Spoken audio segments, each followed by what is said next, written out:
Doctor Yunus সাহেবকে বলবো, কোন একদিকে ঝুঁকে যাবেন না। আপনার মতো শিক্ষিত ভদ্রলোক যে কাজ করেছেন এটা ঠিক করেন নাই, আমরা সহ্য করেছি। কোন এক ব্যক্তির সাথে বৈঠক করে একা একা আপনি নির্বাচনের ডেট ঘোষণা দিতে পারেন না, এটা আপনার জন্য বৈধ নয়। প্রধান উপদেষ্টার কথাই যত বিভ্রান্তি, অর্থাৎ কত বিভ্রান্তি ছড়াচ্ছে প্রধান উপদেষ্টার বিভিন্ন মন্তব্য, সেটাই তারা তুলে এনেছে। সেখানে তারা বলছে যে ডিজিটাল গণমাধ্যম জেটেওকে দেয়া সাক্ষাৎকারে নির্বাচন, আওয়ামী লীগ সহ কয়েকটি বিষয়ে প্রধান উপদেষ্টা ডক্টর মোহাম্মদ ইউনূসের বক্তব্য বাংলাদেশের রাজনৈতিক নেতাদের মধ্যে মিশ্র প্রতিক্রিয়ার সৃষ্টি করেছে। জামায়াতের বর্তমান আমির ডাক্তার শফিকুর রহমান কি সত্যি তৃতীয়বারের মতো রোকনরা কিন্তু নির্বাচন করেন একজনকে আমির হিসেবে, তার মধ্যে কি একজন এ দফায়ও থাকবেন ডাক্তার শফিকুর রহমান? বিদেশি অতিথি জামাতের আমিরের সঙ্গে সাক্ষাৎ করতে গেলে সাক্ষাতের যে ছবিটি প্রকাশিত হলো সেখানেই প্রথম জামাতের একটা লোগো পরিবর্তনের আলামত দেখা গেল। কিন্তু এখন যেহেতু জামাত ক্ষমতা আসতে যাচ্ছে, এখন তারা জামাতময়, এখন হয়তোবা তারা চাপ দিচ্ছে যে জামাতের সাথেই জোট করো। Breaking news. প্রিয় দর্শক, নতুন আরো একটি ভিডিওতে আপনাদেরকে স্বাগতম। টাইটেল এবং থাম্বনেল দেখে বুঝতে পেরেছেন সামনে নির্বাচন নিয়ে কি ঘটতে চলেছে। প্রিয় দর্শক, না বললেই নয়, ভেরি ইম্পর্টেন্ট কথা হলো যে সামনে যে নির্বাচনটা আসতেছে, আসলে এই নির্বাচন কার প্রতি ভোট বেশি পড়ে, জামাত না আওয়ামী লীগ না বিএনপি? সকলেই বলছে আওয়ামী লীগের উপরে ভোট পড়বে, আবার অনেকে বলছে যে না, জামাতের উপরে ভোট পড়বে। কারণ জামাত যেই পরিমাণ চেষ্টা মুজাহাদা চালিয়ে যাচ্ছে যে জামাতের উপরে ভোট পড়ার আশঙ্কা বেশি। প্রিয় দর্শক, অপরদিকে ডক্টর ইউনূস নির্বাচন নিয়ে একা একজনের সাথে বৈঠকে ডেট দিয়েছেন, তা নিয়েও ক্ষিপ্ত হয়েছেন আওয়ামী লীগ, বিএনপি, জামাত এবং চরমোনাই। প্রিয় দর্শক, সামনে কি হতে চলেছে, তাই আজকের এই ভিডিওতে সকল তথ্য তুলে ধরবো। তাই ভিডিওটি খুবই ইম্পর্টেন্ট, ভিডিওটি না টেনে সম্পূর্ণ ভিডিওটি দেখতে থাকুন। আমেরিকা গিয়ে কইতেছে ইন্ডিয়া আমাদের এই প্রবলেম করতেছে, ওই প্রবলেম করতেছে। আমি প্রফেসর ইউনূস হইলে ঠিক এইগুলো করতাম, একটা টিভি স্টেশন বানাই দিতাম সেভেন সিস্টার্সের জন্য, একদিনের জন্য শান্তিতে থাকতে দিতাম না। ইন্ডিয়া 3 বার আব্বু ডাকতো আমাকে, তারপর নিজেরাই উস্কানি বন্ধ করতো। কলকাতায় আওয়ামী লীগের একটি অফিস নেওয়া হয়েছে, দেশে আর জায়গা হলো না, সবাই বলে এখানে জঙ্গি, সব খারাপ লোক। তাকে কলকাতায় আওয়ামী লীগের অফিস আপনারা খুললেন কেন?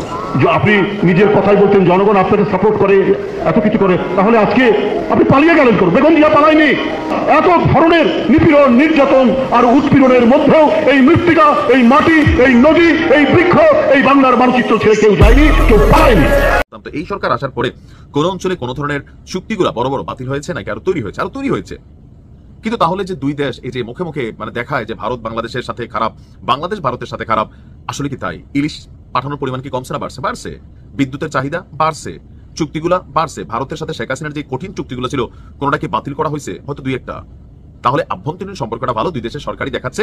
কারণ বাংলাদেশে এই মুহূর্তে ভারতের বিরোধিতা করলে ভাল লাগে, আর ভারতে এই মুহূর্তে ডক্টর ইউনূসের বিরোধিতা করলে ভাল লাগে। এখন কথাটা হচ্ছে কি, ডক্টর ইউনূস গেল 2-3 দিন আগে আপনার আমেরিকাতে যুক্তরাষ্ট্রের যে জাতিসংঘের সাধারণ অধিবেশন ছিল সেখানে গিয়ে তিনি ভারতকে বেশ কিছু দায় দিয়ে আসলেন যে ভারত এটা, ভারত সেটা, ভারত বাংলাদেশ নিয়ে গুজব ছড়াচ্ছে, আর এটা খুব ভালো পারে, এরকম নানান বক্তব্য ইন্টারন্যাশনাল মহলে দিয়ে আসলেন। টার্গেট ছিল সেপ্টেম্বর, সেই টার্গেটটা এবার অক্টোবরে কনভার্ট হলো। সেপ্টেম্বরের টার্গেট অক্টোবরে হবে, বাস্তবায়িত হবে এরকম আশঙ্কা করছে আইন শৃঙ্খলা রক্ষাকারী বাহিনী। কি টার্গেট? আমরা এর আগে বলেছিলাম গোয়েন্দা সূত্রের তরফ দিয়ে এবং গণমাধ্যমের সূত্র দিয়ে, বরাত দিয়ে আমরা বলেছিলাম যে গোয়েন্দা বাহিনীর কাছে তথ্য এসেছে সেপ্টেম্বরের শেষ নাগাদ, অর্থাৎ 26শে সেপ্টেম্বর পরে, যেহেতু 28 সেপ্টেম্বর শেখ হাসিনার জন্মদিন ছিল, সেই সময়টাতে বাংলাদেশ আওয়ামী লীগ একটা বড় ধরনের শোডাউন করার চেষ্টা করছে ঢাকাতে এবং সারা দেশে। বিশেষ করে শেখ হাসিনার জন্মদিনকে টার্গেট করে একটা বড় শোডাউন ঢাকার প্রতিটা প্রবেশ পথে এবং লক্ষাধিক জনতার এক জায়গায় হওয়ার ঘটনা ঘটানোর প্ল্যান ছিল, এমনটা গোয়েন্দারা গণমাধ্যমকে জানিয়েছিল।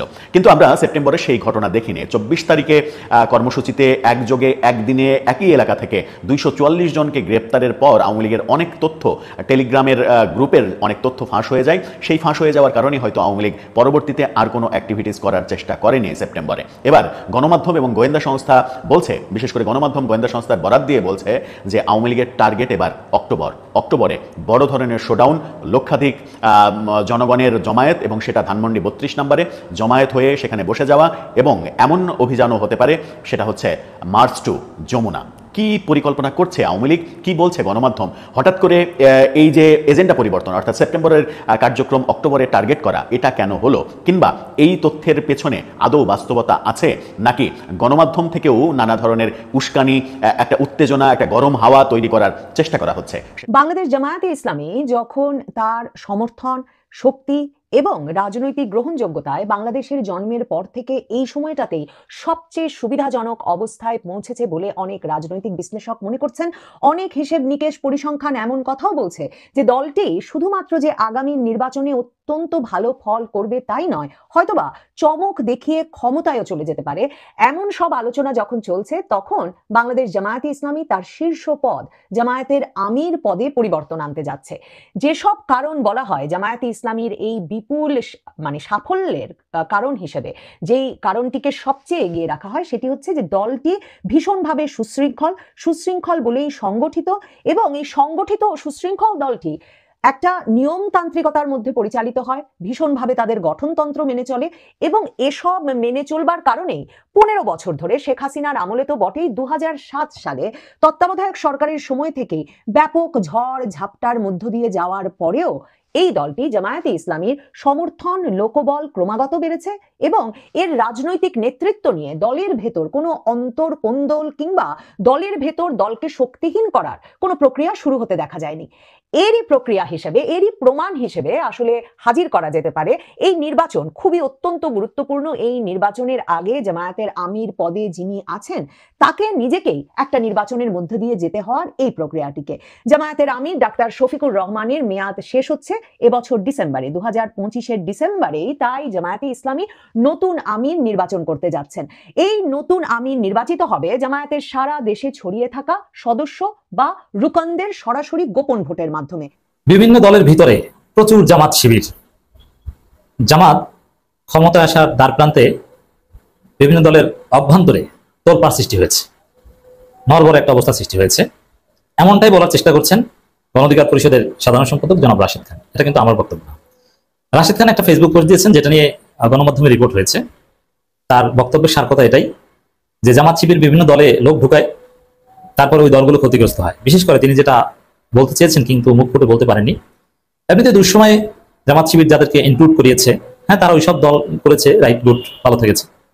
কিন্তু এখন যেহেতু জামাত ক্ষমতা আসতে যাচ্ছে, এখন তারা জামাত নয়, এখন হয়তোবা তারা চাপ দিচ্ছে যে জামাতের সাথে জোট করো, জামাতের দিকে যাও, নইলে কিন্তু আমরা গেলাম জামাতে। মানে এরকম একটা ভাব রাশেদের কথা যেটা বোঝা যায়। আমি বলিনি যে জনাব রাশেদ খান অত্যন্ত ভদ্র এবং মেধাবী ছেলে। রাশেদ খান আমার খুব কাছের এবং স্নেহের ছোট ভাই, আমার সূর্যসেন হলের, এবং সংগ্রামী একটা ছেলে। রাশেদ খানের যে রাজনৈতিক কেরিয়ার, খুব কম রাজনীতিবিদ এতটা কঠিন পরিস্থিতির মধ্য দিয়ে গেছেন, এই অল্প বয়সে যে ধরনের হয়রানি, মামলা হামলার শিকার হয়েছেন, এগুলো উপেক্ষা করে রাজনীতিতে টিকে থাকা, এটা রাশেদ খানের অসাধারণ দৃঢ়তা। শ্রদ্ধায় রাশেদ খানদের প্রতি আমাদের মাথা নত হয়ে যায় এবং আমরা স্যালিউট জানাই। প্রিয় দর্শক, এতক্ষণ পর্যন্ত আমাদের ভিডিওটি ধৈর্য ধারণ করে দেখার জন্য আপনাদেরকে অসংখ্য অসংখ্য ধন্যবাদ। প্রিয় দর্শক, আসলেই আমাদের ধন্যবাদ বলতে আর কি বুঝি, বাংলাদেশে আমাদের ধন্যবাদ এই জিনিসটাই উঠে গেছে আস্তে আস্তে। এমন হচ্ছে যে মনে হয় এই জিনিসটা একবারেই উঠে যাবে। ধন্যবাদ বলতে কোনো কিছুই নেই, শুধু অশান্তি আর অশান্তি। শান্তি তো একদমই নাই, শান্তি তো চলে যাচ্ছে। সচরাচর মানুষ মানুষকে খুন করতেছে, মানুষ মানুষকে মারতেছে, মানুষ মানুষকে অপহরণ করতেছে। বাংলাদেশটা অনেক খারাপ অবস্থায় আছে বর্তমান। বাংলাদেশের অবস্থা একদম খারাপ অবস্থা। দর্শক, মূল কথাটা হলো যে সামনে নির্বাচনটা আসলে কার দিকে ভোট বেশি যায়, কে ভোট বেশি পাবে, এবং কি জামাত, বিএনপি, আওয়ামী লীগ, চরমোনাই, 4 দলের মধ্যে কোন দল দেশটা পরিচালনা করবে, কোন দলের দিকে মানুষ ধাবিত বেশি হয়। চরমোনাই মানুষও বেশি, আওয়ামী লীগের মানুষও বেশি, জামাত, বিএনপি এই 2 দলেরও মানুষও বেশি। কিন্তু এখন ভোটটা, আসল যে মূল ভোট, এটা নির্বাচন না হলে অবশ্যই আসলে বুঝতে পারবো না যে কার দিকে ভোটটা বেশি পড়ছে। আসলে এই দেশটা কার হাতে যায়, কে চালায়, এটা আসলে আমরা এখনও নির্বাচন হওয়ার আগে কেউ বুঝতে পারছি না, কেউ বুঝতে পারবো না। অপরদিকে ডক্টর ইউনূস নির্বাচনের ডেট দিয়েছেন কোনো এক ব্যক্তির সাথে কথা বলে, তিনি একাকী। তো এটা নিয়েও অনেক সমালোচনা শুরু হয়ে যাচ্ছে। তিনি কেন একাকী মিটিংয়ের মাধ্যমে, কেন একাকী ব্যক্তিত্ব বৈঠকে তিনি নির্বাচনের ডেট ঘোষণা করবে, তাকে এই অধিকারটা কে দিয়েছে? এটা তো সে ঠিক করে নাই। সবার তো পরামর্শ দরকার ছিল, সবার অনুমতি নেওয়া দরকার ছিল। সে নিজের ইচ্ছেই একজন প্রধান উপদেষ্টা, তিনি তার নিজের ইচ্ছা মতনই যা খুশি তাই করবে বাংলাদেশের মধ্যে, এটা তো হতে পারে না। তো যাই হোক প্রিয় দর্শক, দেখি সামনে কি হয়, কি হতে চলেছে, বাংলাদেশটি এবার কোন পর্যায়ে যেতে চলেছে দেখি। তবে দোয়া করবেন, দোয়া করি যেন বাংলাদেশটা ভালো রাষ্ট্রপ্রধানের কাছে যায়, যেই চালাক যেন সুস্থভাবে বাংলাদেশটা চালায়, শান্তিময়, এই অশান্তিময় বাংলাদেশে যেন শান্তিময়ভাবে চালাতে পারে। প্রিয় দর্শক, আমাদের এই ভিডিওটি যদি আপনি নতুন হয়ে থাকেন, একটি সাবস্ক্রাইব করে, কমেন্ট করে, লাইক করে, শেয়ার করে সকল বন্ধুদের মাঝে পৌঁছে দেবেন। ধন্যবাদ।